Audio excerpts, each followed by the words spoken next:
Over a lifetime, all of us change to an extraordinary degree.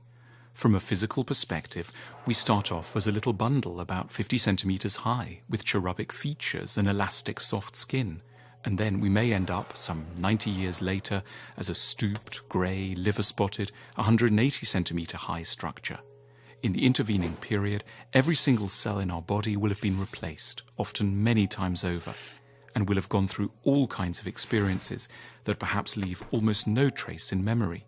The 25-year-old won't remember most of what the 5-year-old felt so strongly about. The 67-year-old will only dimly recall what was on their mind as they approached 30. We carry the same name throughout our lives and consider ourselves as a relatively stable, unitary entity. But is it really right to think of ourselves as the same person? Once one puts it under a philosophical microscope, the issue of personal identity emerges as far trickier than at first assumed. So in what ways could we be said to be continuous throughout time? What does guarantee that we can plausibly think of ourselves as the same people over a lifetime? Just where is personal identity located? A standard assumption is that it's our body that guarantees our personal identity. This is the theory that a key part of what makes me me is that I'm housed in an identical body. But philosophers like to push this assumption around a little. Imagine if I lost all my hair. Would I still be me? Yes, sure. What if I lost a finger? Yes. A leg? Definitely. Now, what if a malevolent demon appeared and told us that we'd have to lose every part of our bodies, but could keep just one bit? Which bit would it be? Few of us would pick our elbow or belly button. Almost all of us would pick our brains. Now that tells us something interesting. We assume implicitly that some bits of our bodies are more me-ish, closer to the core of personal identity than others. And the most me-ish of all the bits are our brains. Christianity runs a version of this thought experiment.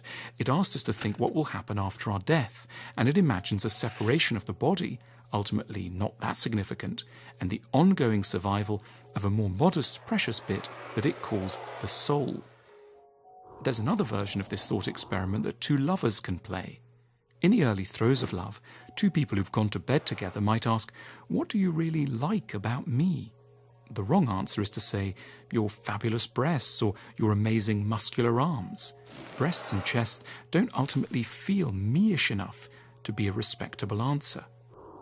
It seems we want to be loved for something closer to our real self, perhaps our soul or our brain. Now let's push the thought experiment further. What bit of the brain is actually most crucial to being me? Let's imagine that I have a bump to the head and lose my ability to play table tennis. Am I still myself? Most of us would say, yes, sure. What if I once spoke Latin and lose the ability, or forgot how to cook asparagus with a light mayonnaise sauce? Would I still be me? Yes.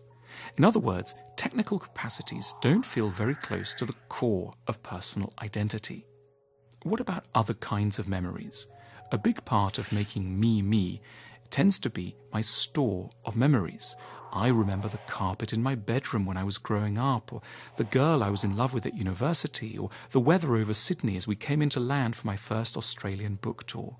But what if these memories all vanished as well? Could I still be me? One view is possibly, so long as something else remained, and that thing we can call my character. In other words, if my characteristic way of responding to situations, my sense of what is funny, wise, interesting, or important remain the same, I can still, in some fundamental way, claim to be the same person. My memory store of feelings and behaviors might be gone, but I could be assured of continuing to feel and behave in compatible ways in the future. Those around me would need to keep reminding me of stuff that had happened, but they would still recognize me as me. A fascinating idea comes into view. Personal identity seems to consist not in bodily survival. I could be put in somebody else's body or live in a jar and still be me, nor in the survival of memory. I could forget everything and still be me, but in the survival of what we're here going to call character. This is an idea attributed to the English philosopher John Locke, who famously wrote that personal identity is made up of what he called sameness of consciousness. If a demon offered us a choice between remembering everything but feeling and valuing very differently, or feeling and valuing the same sorts of things but remembering nothing, most of us would, Locke suggests, choose the latter.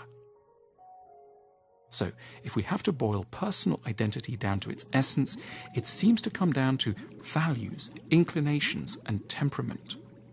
Let's think of death with all this in mind. The standard view of death is that it's sad because it means the end of our identity. Now, it certainly does mean the end if we identify identity with the survival of our bodies or with that of our memories. But if we think that who we are is to a large degree about our values and characteristic loves and hates, then we are, in a sense, granted a kind of immortality, simply through the fact that these will continue to live on in our species as a whole, lodged here and there outside of their present home. Perhaps what we have learnt to call me was only ever a temporary resting place for a set of ideas and proclivities that are far older and are destined to live on far longer than our bodies. We might attempt to be less sad about death by letting go of the idea that we are a particular constellation of physical features. We are always, in a sense, far longer lasting, far more transgenerational as a bundle of inclinations and ideas.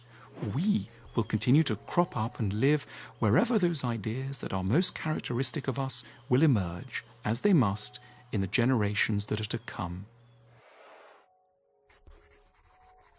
Focusing in on questions of identity has the paradoxical and rather cheering effect of making us both less attached to certain bits of us and more confident that the really important things about who we have been will survive, in a way, long after our bodies have returned to dust and our memories have been obliterated.